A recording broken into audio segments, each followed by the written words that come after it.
नमस्कार। स्वागत करता हूं आप सभी दर्शकों का हमारे YouTube चैनल पर और उम्मीद करता हूं कि आप सभी अच्छे हैं। मित्रों, जैसा आपने थंबनेल में पढ़ा कि अब चिंता की कोई बात नहीं, टल जाएगा खतरा। 7.5 का प्रभाव भी होगा कम, ढैया का भी कुछ प्रभाव कम होगा, कुछ लोगों की लॉटरी भी लगेगी। ऐसा आखिर मैंने क्यों कहा, इस बात को समझना ज़रूरी है। सबसे बड़ी बात कि जैसा कि आप सभी जानते हैं कि इस समय वर्तमान में शनि महाराज वक्र स्थिति में शुरू हो चुके हैं। दिनांक 23 तारीख से दोपहर से कोई भी ग्रह अच्छा व्यक्ति अगर वक्री होता है, अच्छा ग्रह शुभ ग्रह वक्री होता है तो वो अपना फल सदा अच्छा देता है, क्योंकि उसकी सोच में अच्छाई है, शुभता है, तो वो भी सोचता है कि भाई अच्छा फल करूं, अच्छा सब कुछ दूं। और यदि कोई पापी, क्रूर, अलगाववादी, तनाव देने वाला ग्रह उल्टा चलता है, वक्र चाल में चलता है या वक्री होता है, तो ऐसा व्यक्ति हमें नुकसान पहुंचा देता है। ऐसा व्यक्ति हमें 3 गुना ज़्यादा तक नुकसान पहुंचा सकता है। शुभ ग्रह 3 गुना प्रॉफिट देगा तो ये अशुभ ग्रह 3 गुना नुकसान देगा। ऐसी एक गोचरी स्थिति बनती है। इसका मतलब निर्णायक है परिवर्तन। इसका मतलब यहाँ पर अब डिपेंड करता है कि जैसा मैंने कहा कि अब खतरा होगा कम और ये सब चीज़ें चिंता की, वो ऐसा क्यों कहा। जर्नली जब शनि वक्री होता है तो बहुत नुकसान पहुँचाता है, परंतु यहाँ पर शनि इस समय वर्तमान में 19 डिग्री प्लस चल रहे हैं। अब ये वक्र चाल में चलेंगे, इसका मतलब अब 19 आएंगे, फिर 18 भी आएंगे, 17 भी आएंगे, उल्टे चलेंगे डिग्री।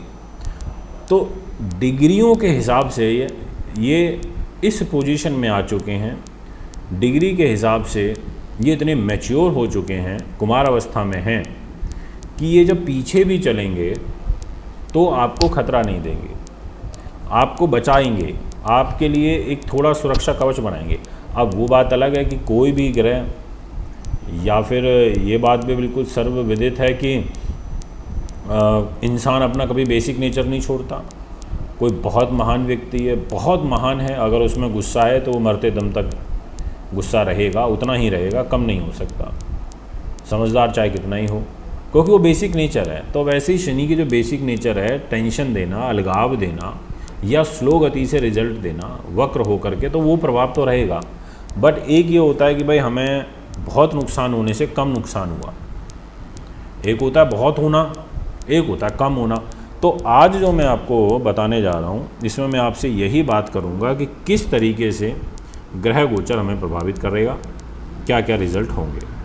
सबसे पहली बात कि शनि की 7.5 इस समय चल रही है धनु पर, अंतिम छोर में, बिल्कुल लास्ट स्टेज में, 1 साल बचता है। इसके अलावा मकर पर चल रही है पीक में, उनका टाइम लगभग 4.5 पौने 5 साल का बचता है, और कुंभ के लगभग अभी 6.5 साल बचते हैं। तो यहाँ पर 7.5 का प्रभाव कम होगा। जी हाँ, कुंभ से थोड़ा कम होगा क्योंकि बैक चल रहे हैं। ऐसे ही मकर से थोड़ा सा कम होगा, वक्री हैं तो उनको भी एक रिलीफ मिलेगा। ऐसे ही धनु को भी कुछ रिलीफ मिलेगा। ये कुछ शब्द इसलिए प्रयोग किया है मैंने, ज़्यादा बहुत इसलिए नहीं बोल सकता क्योंकि कोई बहुत ऐसा तो है नहीं कि है, तो 7.5 तो चल ही रही है, पर अब इसमें ये डिपेंड करता है कि किसके लिए कैसी चल रही है। अब जैसे कुंभ वालों पे भी चढ़ती हुई है, मकर पे पीक में, तो पीक की कहीं ना कहीं जो 7.5 रहेगी वो यहाँ पर थोड़ी नुकसानदेह होगी। कुंभ वालों के लिए जो भी 7.5 चल रही है वो बहुत ज़्यादा फेवरेबल नहीं चल रही, उनके लिए दिक्कत है, क्योंकि कुंभ राशि से 12वें चल रहे हैं मकर राशि में शनि महाराज, इस प्रकार से। तो यहाँ पर थोड़ा प्रभाव कम तो होगा। ऐसे ही ढैया है वो मिथुन पर चल रही है और तुला पे चल रही है, तो मिथुन वालों से थोड़ी कम होगी, तो हल्की सी उसका प्रभाव वृष पर आएगा ढैया का। ऐसे ही तुला पर जो ढैया चल रही है वो थोड़ी सी कम होगी, तो मामूली सा प्रभाव कन्या के ऊपर आएगा, यानी कि जो तुला से कम हो रही है वो उससे पिछली वाली राशि पर कुछ प्रभाव चढ़ेगा। तो आइए मैं गोचरीय स्थिति की आपको बताता हूँ, राशियों पर इसका क्या प्रभाव रहेगा वो मैं आपको बताता हूँ, और किस राशि को किस तरीके से क्या लाभ प्राप्त होगा, क्या नुकसान होगा, उसकी भी आपसे चर्चा करता हूँ। मित्रों, हमारे साथ जुड़े रहिए। हमारा ये YouTube चैनल है जो आपकी सेवा में सदा लगा रहता है। बीच बीच में वीडियो कई बार नहीं भी बना पाते हैं, समय की व्यस्तता ज़्यादा होने के कारण पीछे थोड़ा सा स्वास्थ्य भी डिस्टर्ब चल रहा था, तो उस वजह से भी कहीं ना कहीं मैं आप लोगों के बीच में आपसे ज़्यादा नहीं जुड़ पाया। तो आइए वीडियो की शुरुआत करते हैं, और सबसे पहले यहाँ पर बात करते हैं मेष की। तो जितने भी दर्शक मेष के हैं, 23 मई से लेकर के और 11 अक्टूबर तक जो गोचरीय प्रभाव रहेगा आपके ऊपर वक्री शनि का, इसमें विशेष रूप से 4 राशियाँ हैं जिनको सावधानी बरतनी है। अदरवाइज़ तो तकरीबन बाकियों के लिए ये एवरेज रिजल्ट देंगे। तो जैसे मेष वाले हैं, इनके लिए रिज़ल्ट अच्छा रहेगा। इनके लिए लाभप्रद रिज़ल्ट इसलिए मैं कह सकता हूँ कि हाँ, कर्म के लिए, पॉजिटिविटी के लिए काफ़ी अच्छा है। कठिन परिस्थितियाँ बनेंगी, परंतु निर्वाह योग्य आय के साधन यहाँ पर बनते रहेंगे। दिनांक आपको 2 जून से लेकर 19 जुलाई तक विशेष सावधानी बरतनी चाहिए, क्योंकि इस दौरान मंगल का और शनि का एक समसप्तक योग बनेगा। तो इस समसप्तक योग के कारण आपको सुख साधन, छाती से संबंधित विकार, पैरों में तकलीफ़, बीपी से या नर्वस सिस्टम का कमज़ोर होना, ऐसी शिकायत आ सकती है। तो 2 से 19 जुलाई का समय है, इसको निकालिए। इसके बाद आगे की जो ग्रह गोचर की स्थिति रहेगी वो आपके लिए काफ़ी पॉजिटिव है। अब जो मैं जिस राशि की बात करूँगा उनका फल आपको पहले बता देता हूँ। तो फल अगर हम बात करें तो आपके लिए ये शनि का जो ट्रांजिट है वक्री वाला, ये अच्छा नहीं दिखाई देता। आपको विशेष सावधानियाँ बरतनी चाहिए। आपके ऊपर इनफैक्ट एक राशि के हिसाब से बात करें तो ढैया भी चल रही है, तो ये अशुभ फली एक प्रकार से कही जाएगी। पारिवारिक उलझनें बढ़ेंगे, खर्चों में अधिकता का योग बन रहा है, शारीरिक रूप से कठिनाइयाँ और कष्ट का योग बन रहा है। ये 5 महीने का जो समय है, आर्थिक परेशानी, घरेलू कलह क्लेश, ऐसी जो स्थिति होती है वो होती है। मतलब जो हमारी कार्य की जो सिद्धि होती है वो बाधित होती है, कार्य सिद्धि में परेशानियाँ आती हैं। जो हमारे वांछित, मतलब जो हमारी इच्छाएँ हैं वो पूरी नहीं हो पाती, उनसे हम कहीं ना कहीं वंचित रह जाते हैं। और 2 जून से 19 जुलाई के बीच में विशेष ध्यान रखिए, क्योंकि मंगल और शनि का समसप्तक योग बनेगा। आपकी वाणी स्थान पर मंगल रहेंगे और अष्टम भाव में शनि वक्री स्थिति में है। दोनों एक दूसरे को देखेंगे। स्वास्थ्य हानि, परिवार में कलह, तनाव और अभद्रता पर आना, गलत शब्दों का बोलना, गलत भाषा का प्रयोग करना। अब मैं आपसे राशि का नाम बताता हूँ। ये जिस राशि की मैंने बात करी ये मिथुन थी। मित्रों, अब तीसरे नंबर पर जिस राशि के बारे में मैं चर्चा करूंगा उसके फल की यदि मैं बात करूं तो आपसे ये कहना चाहता हूं कि आपकी जो ग्रह गोचरीय स्थिति रहेगी वो काफ़ी बेटर रहेगी। स्थिति आपके लिए काफ़ी कंपैरेटिवली यहाँ पर पॉजिटिव बन रही है। आपके निज पुरुषार्थ में वक्री शनि के द्वारा काफ़ी आपको मतलब बल मिलेगा। आपकी जो संकल्प जो शक्ति है वो काफ़ी यहाँ पर प्रबल होगी, मतलब ये भी कहा जा सकता है। इसके अलावा 4 मई से लेकर के 28 मई, यानी कि ये समय तो निकल ही चुका है तो इसकी तो क्या बात करना, 28 मई तक के समय को हम विशेष रूप से अच्छा कह सकते हैं, क्योंकि जिस समय मेरी आप वीडियो सुन रहे होंगे तो 2-3 दिन ही बच रहे होंगे, उसमें 3 दिन या 4 दिन परिवर्तन होने में, मतलब शुक्र के परिवर्तन होने में। और यहाँ पर विशेष रूप से आपकी जो आय है वो भी हम बढ़ेगी। ध्यान रखना होगा अत्यधिक विश्वास, बहुत ज़्यादा किसी पर विश्वास करके नहीं चलना है, उसके कारण हानि उठानी पड़ सकती है। मतलब थोड़ा सा केयरफुली भी रहें, सावधानी के साथ में काम करें। छोटे भाई बहनों के साथ, मित्रों के साथ में तनाव हो सकता है, कुछ धैर्य में कमी देखने को मिलेगी। साहस, कॉन्फिडेंस जो है वो भी आपका कुछ हद तक यहाँ पर लड़खड़ा सकता है, ये मैं आपसे कहना चाहता हूँ। इसके बाद जो मैं राशि की बात करूँगा, अच्छा इससे पहले जो मैंने राशि की बात करी थी उसका नाम है वृषभ, जिसके बारे में मैंने अभी फल बताया। अब मैं बात करूंगा चौथे नंबर पर जिस राशि की, उनके बारे में ये कहना चाहता हूं कि आपके लिए जो ये परिवर्तन रहेगा ये शुभ और अशुभ दोनों प्रकार का है। इसमें 2 जून से लेकर 19 जुलाई तक तो मैं इसको बिल्कुल भी शुभ नहीं कहूँगा, क्योंकि मंगल और शनि का समसप्तक योग बनेगा। 19 जुलाई के बाद से मैं इसको बेटर कह सकता हूँ। इसके अलावा आपको यहाँ पर गुप्त चिंताएं बढ़ेंगी, शारीरिक रूप से आपको कष्ट यहाँ पर बन सकता है, और कुछ व्यवसाय में उतार चढ़ाव की स्थिति आपको फेस करनी पड़ सकती है। ऐसा एक योग यहाँ पर वक्री शनि में दिखाई देता है, और विशेषतः है 19 जुलाई तक। 19 जुलाई के बाद में परिस्थितियाँ कुछ सुधरेंगी, स्थिति कुछ बेटर होगी, ऐसा एक योग कहा जा सकता है। दोस्तों, जिस राशि के बारे में मैंने अभी आपसे बात करी ये थी कर्क। अब आपसे बात करता हूँ नेक्स्ट राशि की। राशि का नाम पहले ही बता देता हूँ, वह रहेगी सिंह। तो जितने भी दर्शक सिंह के इस समय सुन रहे हैं, आपके लिए परिवर्तन अच्छा नहीं है।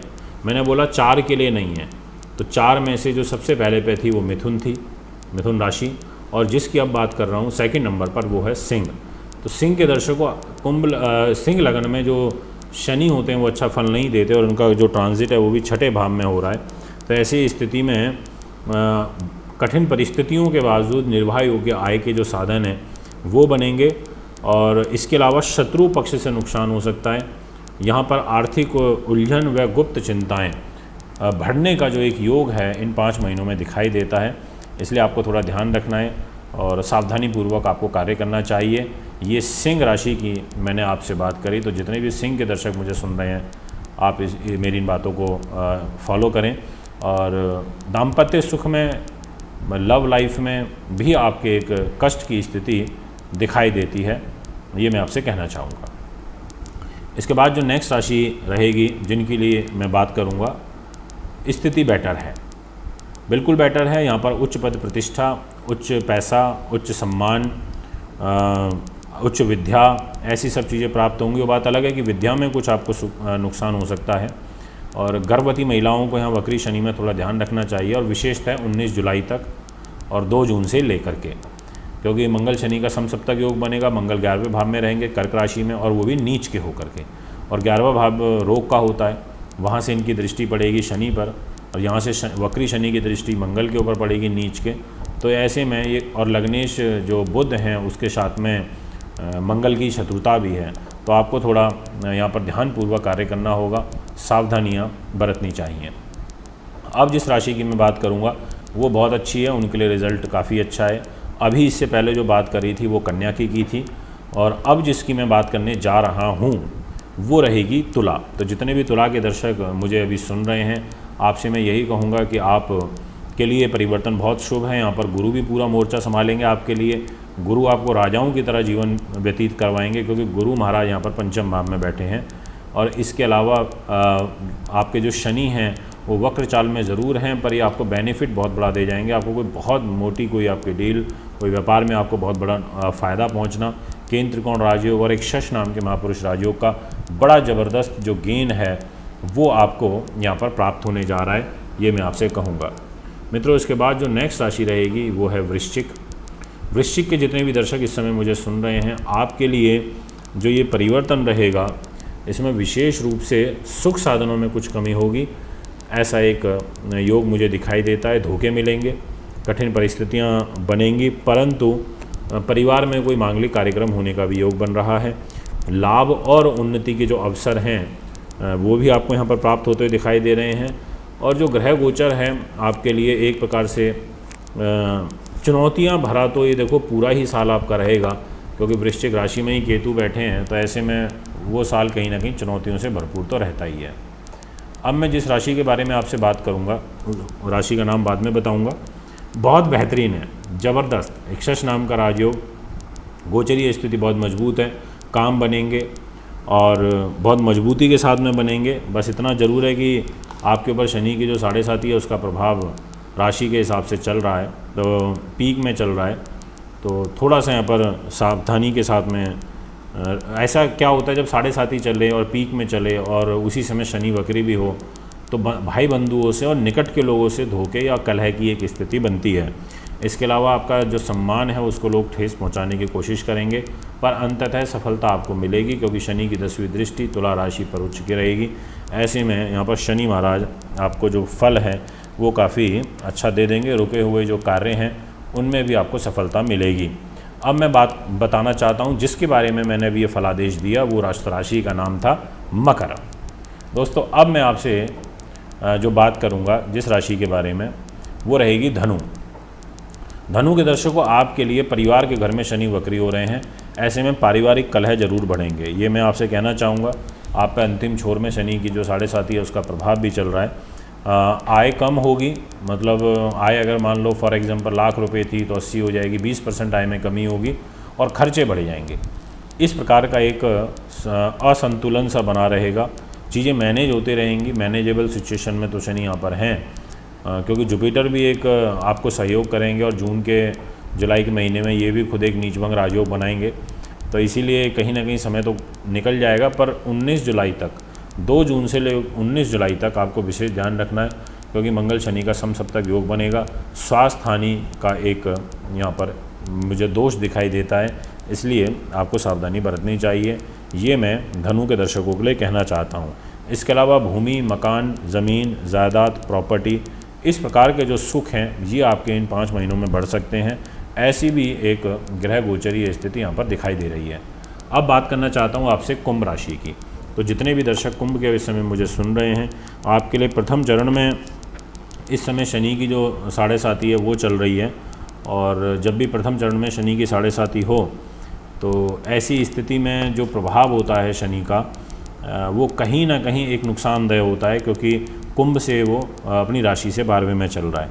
तो यहाँ पर भाई बंधुओं से आपका कोई विरोध हो सकता है, परिवार के लोगों के साथ में किसी बात को लेकर के स्थिति यहाँ पर गलत बन सकती है, नेगेटिव बन सकती है, मतलब विघ्न बाधाएं यहाँ पर आ सकती हैं। तो संघर्षपूर्ण स्थिति कुंभ वालों के लिए मुझे यहाँ पर वक्री शनि में दिखाई देती है, ये मैं आपसे कहना चाहूँगा, इसलिए आपको ध्यान रखना चाहिए। मित्रों, इसके बाद अब जो नेक्स्ट राशि रहेगी जिनके बारे में बात करूँगा वो है मीन। मीन के जितने भी दर्शक हैं उनके लिए जो गोचरीय प्रभाव रहेगा वो यहाँ पर कहीं ना कहीं आपका जो धन का जो लाभ है वो वक्री शनि होने से बढ़ेगा। इसके अलावा खर्चे भी साथ में बढ़ेंगे, ये भी कहना चाहता हूँ। 3 गुना खर्चे बढ़ेंगे तो 2 गुना आय बढ़ेगी, मतलब इस तरीके से रहेगा। मतलब नो प्रॉफिट से नो लॉस में आप कहीं ना कहीं ऐसे रहोगे, ये एक मैं कहूँगा। क्योंकि लग्नेश भी आपका गुरु है वो 12वें भाव में चल रहा है, और कुंभ राशि का स्वामी शनि वो भी अपनी राशि से 12वें चल रहा है। तो गुरु शनि दोनों अपनी अपनी राशियों से 12वें में चल रहे हैं, तो ये साइन अच्छा नहीं है। ऐसे में भी कहीं ना कहीं दिक्कतें आती हैं, तो आपको यहाँ पर ध्यान रखना पड़ेगा। ये एक फलादेश है जो आप फॉलो करें। दोस्तों, अब और कुछ बातें हैं जो मैं आपसे डिस्कस करना चाहता हूँ। जैसा 7.5 का प्रभाव मैंने बताया कम होगा, ढैया का प्रभाव मैंने बताया, 5-6 राशियाँ मैंने ऐसी बताई जिनको एक बहुत बड़ा सुकून भी मिलेगा, और 2 राशियाँ ऐसी हैं जैसे वृष है, तुला है, ये तो पूरी राजाओं के समान जीवन को व्यतीत करेंगे वृष और तुला राशि के दर्शक। तो ऐसी एक गोचरीय स्थिति है, पूरा मेष से लेकर के मीन तक का फल। अगर आप भी कुंडली बनवाना दिखवाना चाहते हैं तो हमारे astro TV India YouTube channel को ज़रूर सब्सक्राइब करें, फॉलो करें, बेल आइकन के बटन को दबाएं, ताकि आपको नए नए अपडेट्स मिलें और हमारी मेहनत भी सफल हो। मित्रों, एक बार पुनः आगामी कार्यक्रम में आपके बीच उपस्थित होऊंगा। अभी आपसे इजाज़त चाहता हूँ। नमस्कार। दर्शकों, अगर आप अपनी कुंडली दिखाना चाहते हैं, वह घर का नक्शा बनवाना या वास्तु विजिट या पूजा पाठ करवाना चाहते हैं, तो आप हमें निम्न पते पर संपर्क कर सकते हैं। हमारा दिल्ली का पता है महर्षि पराशर ज्योतिष विद्यालय, C9 महिंद्रा पार्क, पंखा road, near Janakpuri, C1 bus stand, new Delhi 59। Phone number 01125638157, 25638168। Mobile number